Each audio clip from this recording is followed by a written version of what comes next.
Halo anak-anak, hari ini kita akan belajar bahasa Indonesia.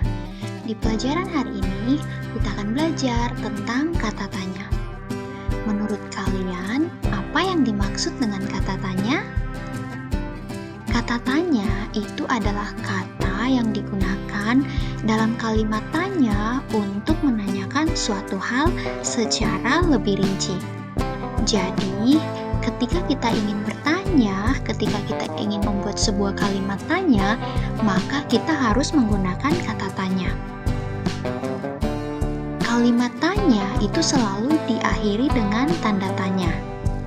Nah, pertanyaannya sekarang, apa saja contoh kata tanya yang sering digunakan? Yuk kita lihat satu persatu. Yang pertama adalah apa. Kata tanya apa digunakan untuk menanyakan suatu keadaan. Contohnya, apa yang sedang dilakukan oleh belalang? Kata tanya yang kedua adalah di mana. Digunakan untuk menanyakan tempat terjadinya suatu peristiwa. Contohnya, di mana semut mencari makan? Yang ketiga adalah kata tanya kapan. Digunakan untuk menanyakan waktu terjadinya suatu peristiwa. Contohnya, kapan semut bertemu dengan belalang? Selanjutnya yaitu kata tanya siapa. Digunakan untuk menanyakan pelaku yang terkait atau terlibat dalam suatu peristiwa. Misalnya, siapa yang membantu belalang ketika ia kelaparan? Nah, selanjutnya ada kata tanya mengapa.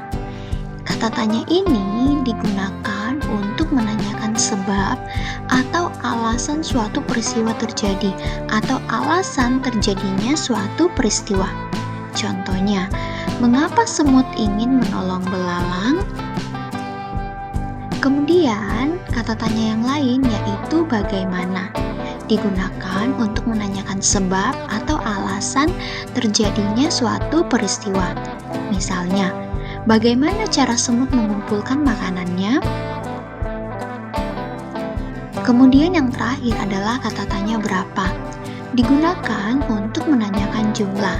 Misalnya, berapa jumlah toko dalam cerita itu? Oke anak-anak, demikian sharing dari Miss Lia hari ini. Terima kasih.